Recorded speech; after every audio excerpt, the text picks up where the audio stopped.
Hello guys and welcome back to Connor Reads. Today is a real tearjerker. I knew as soon as I read the blurb of this book that it was gonna get me right in my emotions. So let's hop straight into it. So this book today is called Leave Out the Tragic Parts. It is by Dave Kindred. And Dave is a multi-award winning journalist. He specifically focuses on sports, which I love. But Dave's background, although the journalism definitely helped because the book is beautifully written, this story has nothing to do with sports at all. So when I first picked up this book, I thought, what on earth is this journalist gonna tell me about if it's not sports? And what type of story is it gonna be? And Dave tells me pretty early on in this book that it is gonna be a love story.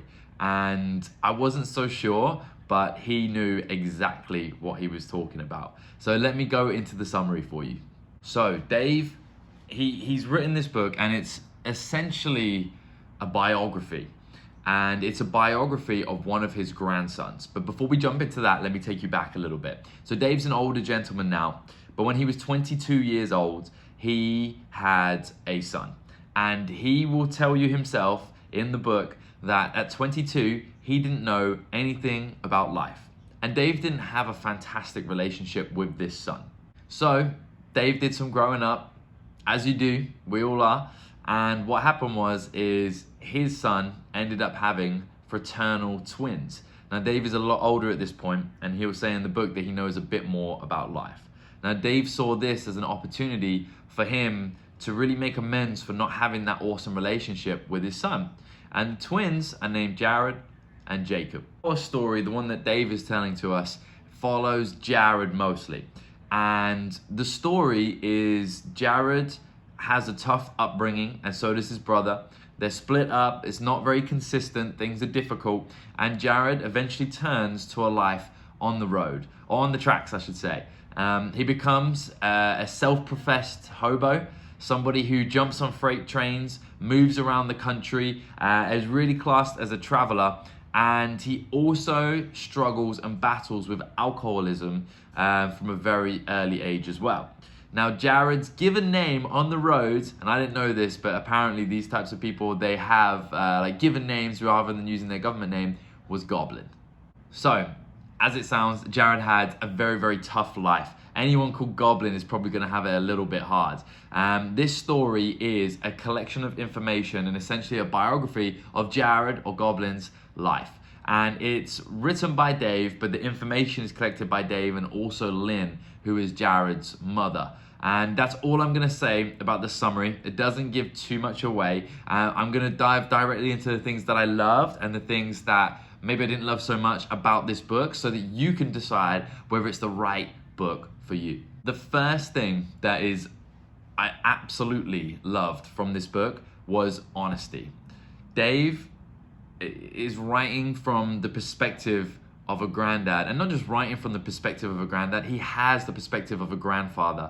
I don't have any children, and I definitely don't have any grandchildren yet, but from my empathy or sympathy, I suppose, of that position, the amount of love that must go into something like this is crazy. So I love the honesty that Dave goes in with it.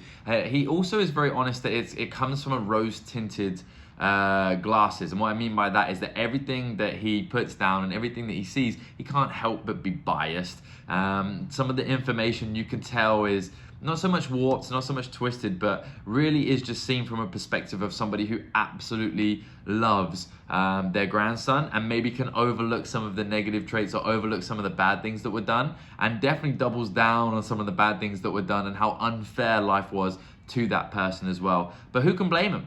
I don't think I could ever ask somebody to not look through rose-tinted glasses at somebody they love. It is impossible, and that's one of the beautiful things about love and beautiful things about how this book is written. However, that definitely has a flip side.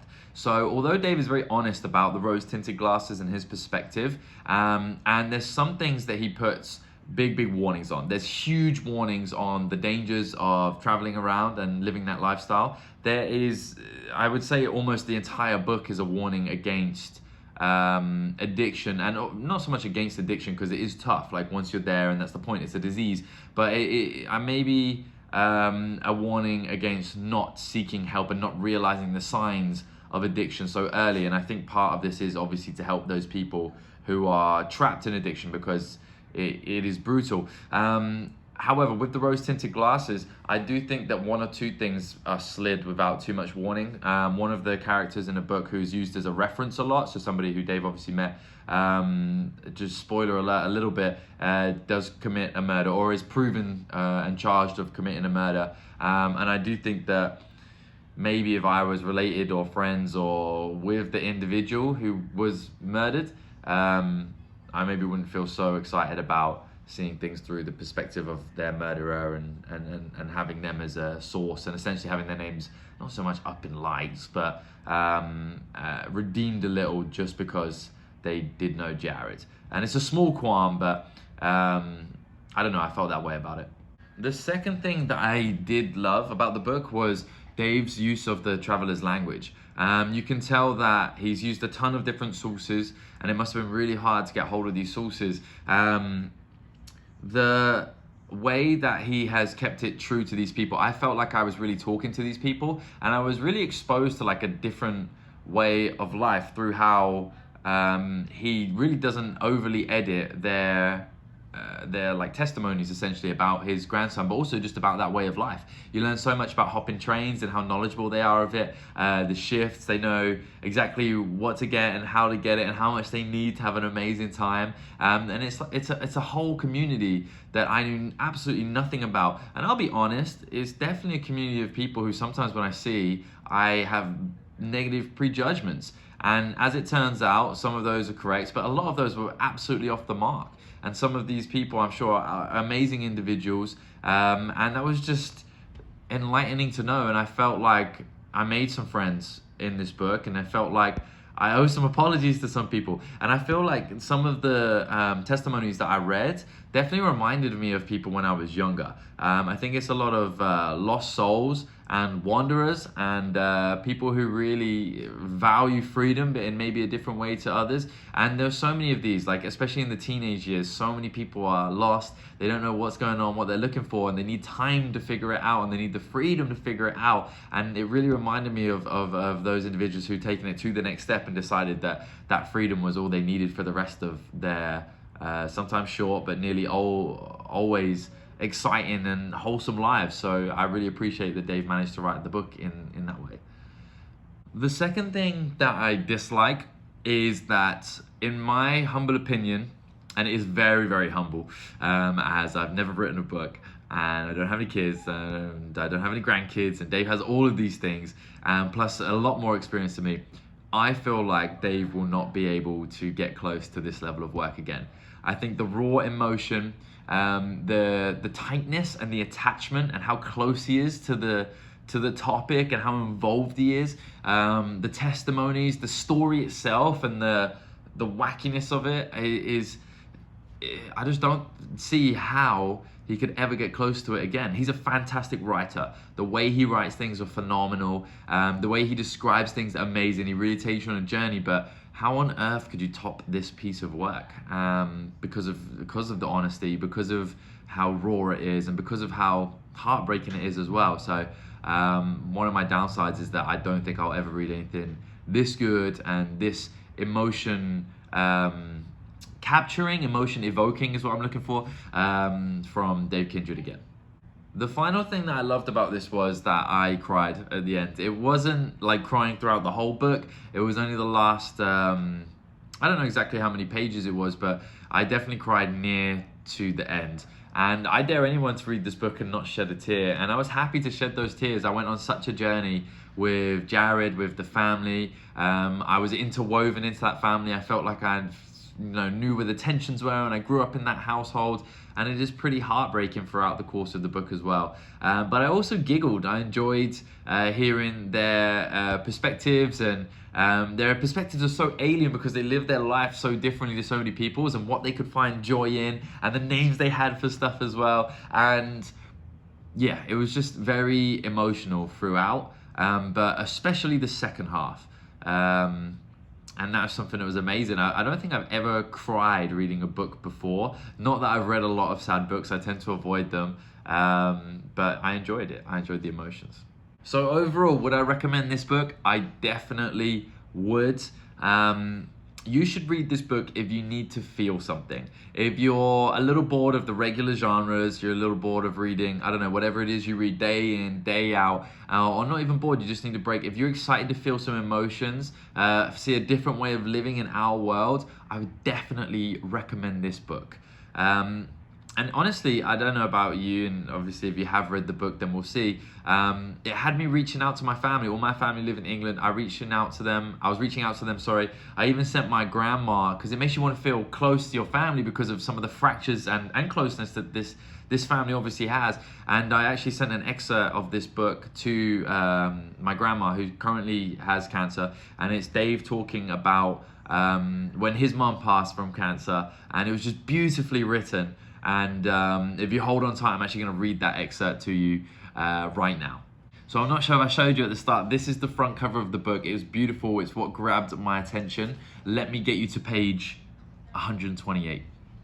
So this is a brief excerpt, and it's Dave talking about his mother who was suffering from cancer, but at a very old age. So let me hop into it. Her enthusiasm would have been remarkable at any age, in any place. It was extraordinary. On this day, because she lived with the knowledge that a lump in her left breast was most likely cancer. Mum didn't see much reason to get excited.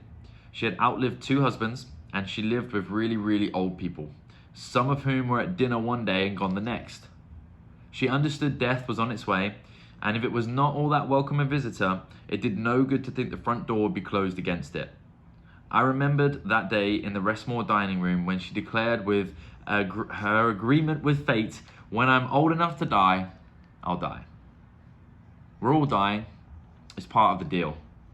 The people who do it best live during the dying. Others, frightened by what they cannot escape, die during the living. Montaigne wrote, "A contempt of death produces a soft and easy tranquility and gives us a pure and pleasant taste of living." Mum's tranquility included her decision to be done with hospitals.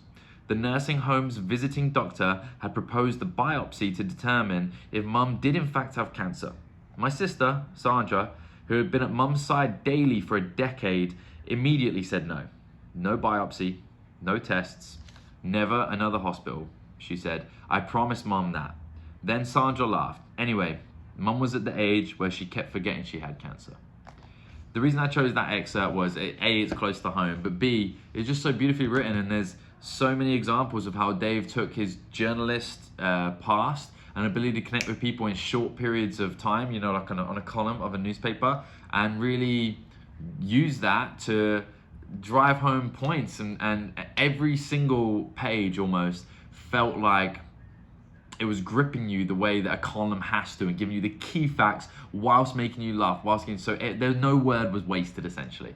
And I believe that's everything I had to say. Amazing book. If you want to feel something, please read it. If you want to get outside of your regular genre, please read it. And props to you, Dave Kindred. Thank you so much for listening. I'm going to be reviewing more books, summarizing more books. If you have enjoyed it, please put a comment at the bottom if you've read it, or if you've not read it, or if you have anything to say about it. If you are that way inclined, please subscribe. Have an amazing day.